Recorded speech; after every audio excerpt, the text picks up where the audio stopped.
I was flying B-47s at Mountain Home when the Gulf and Tonkin started. That started the war, and I had no intention of volunteering to go to Vietnam. Brockett had a population of about 250, and the school population, when I went to school, we had 3 grades per classroom, and I was in a class of, I think, 5 kids. By the time we got to high school, there were only 3 left. I'm the 5th child of a family of 6. So I had 3 older brothers, an older sister, and a younger sister. And I was on a farm in North Dakota, and all of the kinds of jobs that you had to do, I inherited working in the chickens and things like that. At that time, the Air Force Academy was being established, and there was a selection process for the first class of the Air Force Academy. I was a freshman at North Dakota Agricultural College, and I applied for admission to the Air Force Academy to Senator Langer, and we went off and we took graduate record exams at the high school in Fargo. And I think there were somewhere around 50 candidates applying for the 2 positions that North Dakota was going to have. There would be 2 people in the class from North Dakota. The first class of the Air Force Academy was 305, and they were apportioned out amongst the states based upon state population. So North Dakota got only 2 slots. And it was a dream of mine. I thought, man, if I can get one of those 2 slots, that would be good. And I did.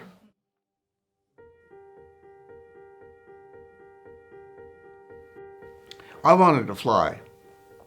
And I knew at the time that anybody who went to the Air Force Academy and it could retain your physical capabilities and pass the Air Force physical for flying, I knew that the majority of that class would go to pilot training. And I think close to 70% of the class ended up going to pilot training. And that was one of my main ambitions was to be a pilot in the Air Force. The first class did not have an upper class, so they hired what amounted to be an upper class, and they were all first lieutenants and a few captains, and they were all rated pilots or rated navigators, and they were all active duty Air Force, and they were there to impose a certain amount of discipline. And of course, there were no traditions established yet. And I think there were, for the first class, which was 305 of us, I think we had 100 air training officers who acted as our upper class. And in a lot of respects, when I look back, I think it was kind of experimental what they were doing. But they were all, just about every single one of them were either West Point or Annapolis graduates, so they had been through that discipline process that they had to impose on the newly established academy. When we were selecting a mascot, the air training officers wanted us to pick the tiger. And we thought, what a mess that would be. An animal that you had to put in a cage, and you had to clean up manure after them and do all of that sort of thing. We thought, there's no way do we want to have a tiger. And so we had the air training officers try to impose upon us at a meeting that we were going to vote and have a tiger. And so we had a meeting without inviting them. And we had this committee that said, we are going to select a Falcon. And because A Falcon is the enigma of flight. They're just wonderful flyers, and that's what we thought we were. And so we took a vote, and I think it was somewhere around, it was a huge majority said, we want the Falcon. And we proposed and sent a letter to the superintendent that that's what we wanted. And that's the way it happened. We knew, as first-classmen at the academy, we knew that we were going to be the ones to establish various traditions. And so we looked very, very hard at establishing traditions, but that training experience was just solid military.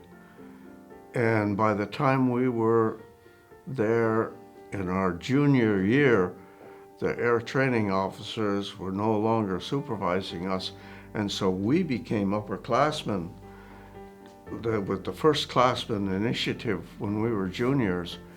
And some of the guys were mean and tough, and some guys were okay. And I don't know, I considered myself a pretty conservative person. We were all trained as navigators, so we started flying as freshmen on navigational, and then the navigational trainer was a T-29, which was a Convair-built airplane. And we went to a pilot indoctrination thing on our junior year, and we got to pick out our primary pilot training bases. I went to Texas, and we got about 25 hours of flying time with an instructor, and it was really enjoyable. It was revealing also that flying was not an easy game. When they shut down the B-47 outfit, all of the pilots that were in B-47s got assigned to other airplanes, and we were replacement pilots for a lot of the people that had been flying B-57s. So it was 1965. I was selected to be a pilot in B-57s to go to the 13th Bomb Squadron in Clark Air Base. And we were trained by the National Guard because there was no Air Force unit stateside that was still flying B-57s other than the National Guard. So I went to check out in the B-57 at Hutchinson, Kansas. And I got something around, I think I got 30 hours of flying time in the B-57 before I went to Clark. And then when I got to Clark, we had not been trained any air-to-ground tactics at all by Hutchinson, by the National Guard, because they weren't doing any bombing or strafing or any of that. So the first 2-3 weeks at Clark were spent training for war tactics, dive bombing, strafing, and all of that situation, as well as formation flying. So that took about a month before I went on my first combat tour. I think my first combat tour was in August of '65. I was a pilot in a B-57, and I was a low-ranking individual. I had made captain just about a year before that, and the people that were in the 13th Bomb Squadron, our flight commander would have been a major, and the squadron commander was a lieutenant colonel, so I did not have any supervisory jobs other than being a pilot with a navigator who flew with me.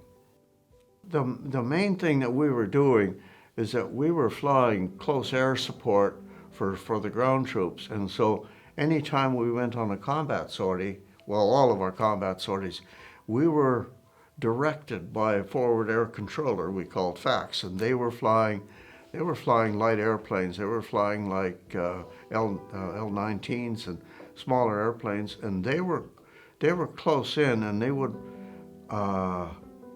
they would get called into an area by the headquarters.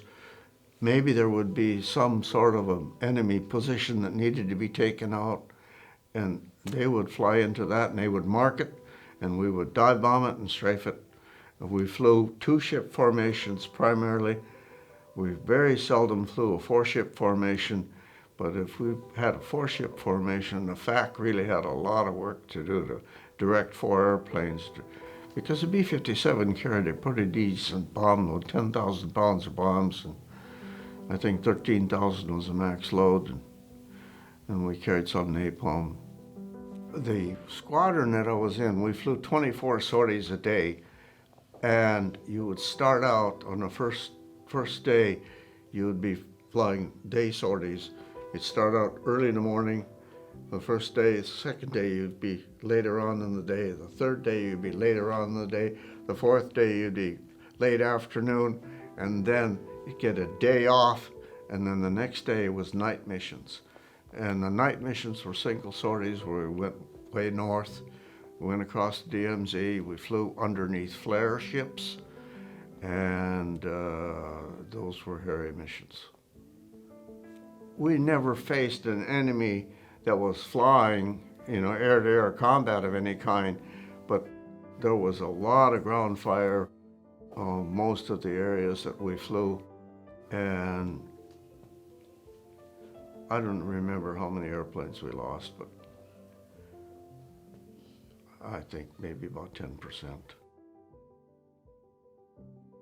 Some of the combat experiences you just wipe out of your memory because you don't like the night that somebody else got shot down on a mission right before you, and you went and flew air support to try find that person because he bailed out, and you flew. Some of those memories, they just get, they fade away because you don't want to remember some of those things. And I remember my wingman got shot down overseas, over water, and we went out and we circled the area and we called in the rescue, and that was a tough experience to be flying cap for somebody that they're trying to pick up, and they finally picked him up and put him aboard ship. Saw him a week later. One of the missions we flew, they wanted us to make a landing zone for helicopters to take off a sharp hilltop so that they could land on that hilltop. So here we were dive bombing to blow the dirt away to make a flat area for the helicopters to land. And those weren't dangerous missions at all. I flew 145 combat missions before, and the thing about it is that after 100 missions, you started accumulating time and shortened the amount of time that we'd be there over there. So instead of a full year, I ended up with 5 2-month tours, which was, 10 months. And then I was done. No more missions.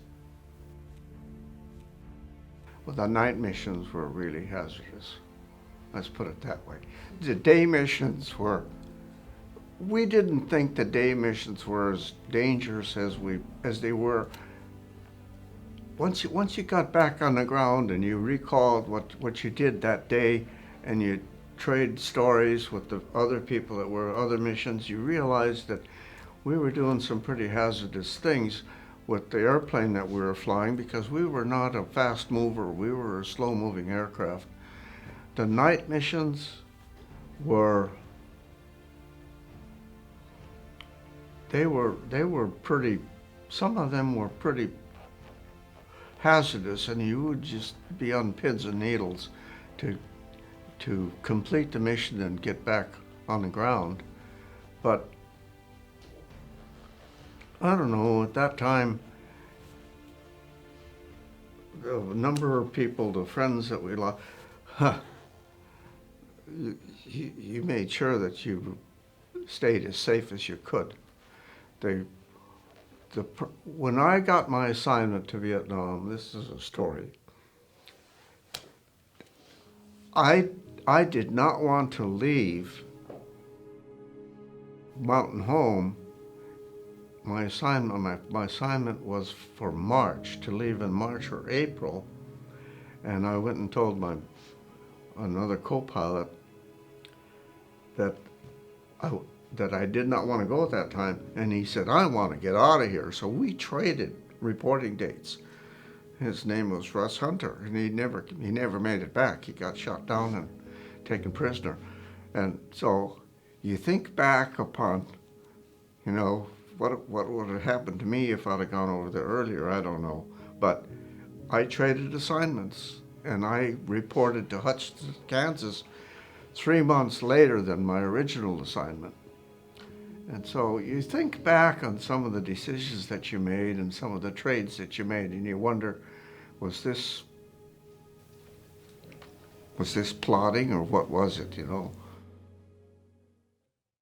We've had a few day missions up north, but most of our day missions were in the south, and because they were primarily to take out targets that had been a problem the day before, or to fly close air support to a bunch of ground troops. And when you're flying close air support, then the forward air controller had communications with that ground troop, and that ground troop then would relay instructions to the forward air controller as to what targets he wanted taken out. And he would mark targets with a smoke rocket. And then you always worked on the area that he marked, and we carried enough bombs on the B-57 to make at least 4 dive bombing passes. We could carry 9 500-pounders in a bomb bay and 4 on the wing, so we could carry 13 500-pounders, and you'd never drop more than 4 500-pounders at a time on the target, because they would string out. So you'd make about 4 dive bombing passes if you had a full boatload of bombs. And then we had 20 millimeter cannon that we would, the FAC might have some area that he wanted strafed. So strafing passes were low-level passes, and they were probably more hazardous than a dive bomb pass. And we were quite often called into 20 millimeter high explosive incendiary bullets would take out an awful lot of targets. You could take out a truck convoy, you could take out a whole bunch of things like that, light them on fire with the high explosive incendiary. And then we also carried napalm. We'd carry 4 750-pound cans of napalm, and that was good just to burn things down. And there were a lot of hooches that were made out of straw that we would burn down. I got hit 3 times, and it was mostly small arms. I think I got hit once with 37 millimeter, and it didn't do enough damage to bother the airplane that much, but I came home with holes in the airplane. Do you remember your last mission you flew? Well, you never fly your last mission.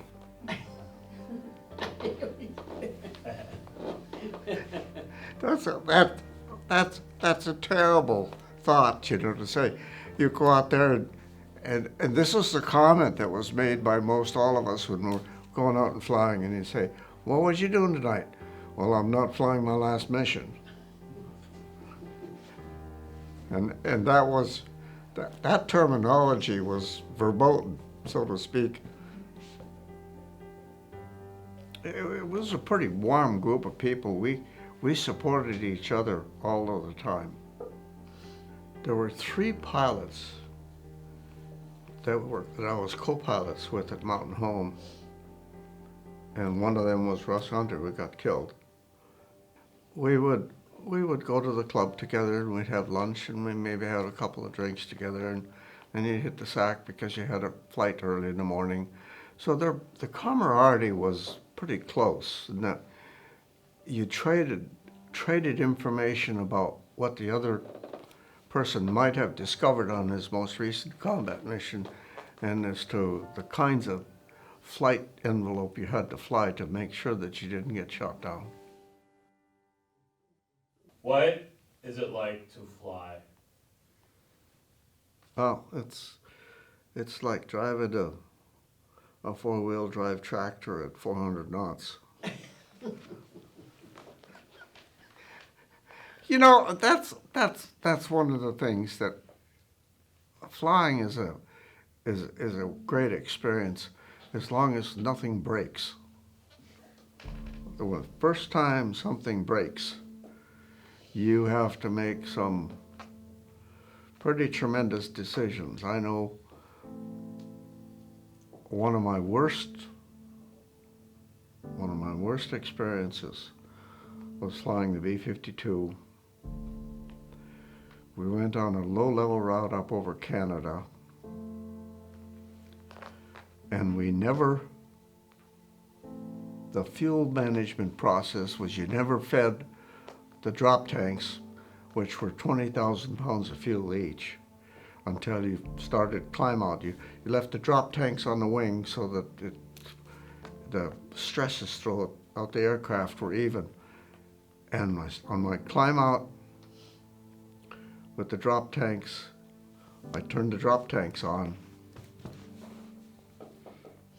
and one of them fed, and the other one didn't feed. And I caught that problem about the time I had about 10,000 pounds differential between the tanks. And if you got 10,000 pounds differential, that airplane is going to be tough to land. And so I shut off the drop tanks. The one that didn't feed, you had to shut that off and shut them both off because I didn't want any more differential. And added to that, your drop tanks sit behind your CG. I was flying the F model, which had the big tanks. The G model had the smaller tanks. And if I would have kept flying that airplane another hour, my CG would have gone so far aft that it would have been terribly hazardous to land. So I called the command post and said, I'm landing at Mountain Home. And that was an hour from Mather. So I landed that airplane at Mountain Home. Nobody could figure out why I landed, except when I explained it to the wing commander that we had done a CG reference, and that airplane would not be flyable in another hour. And that probably is one of my memories that was the worst situation that I ever had.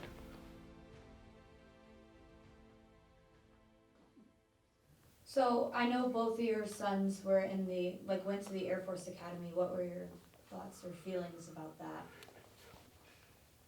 I'm pretty proud of what we did. And Mark was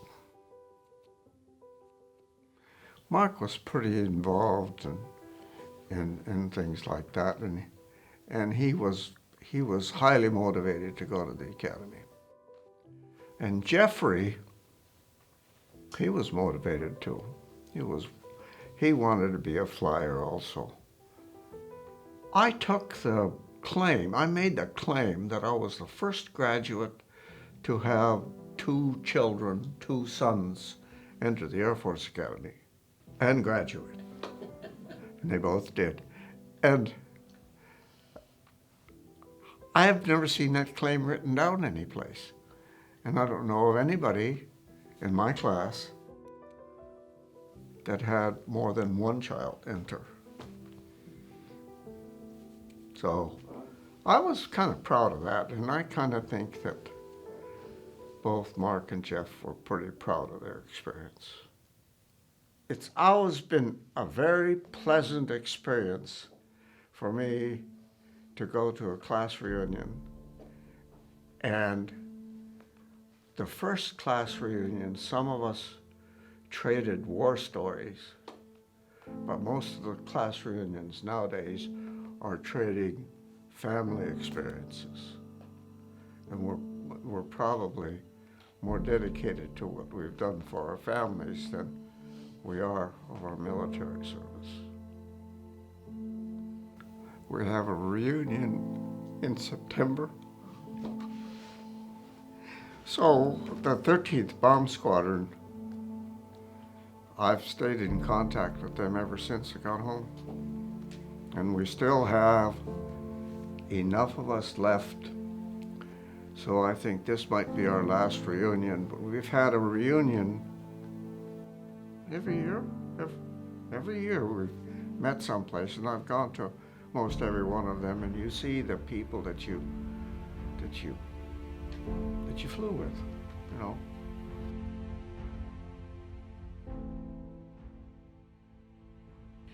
From the very first time I heard about the Harlem Veteran Project, I knew I wanted to be a part of it. There's something about hearing the vets' stories and immortalizing them that is just so powerful and impacting. Although I didn't get to meet Norris, his story has personally affected my life in ways I cannot even explain. Thank you to all of the veterans who have served and fought for our country, and thank you, Norris, for giving me an amazing story that has forever affected and impacted my life.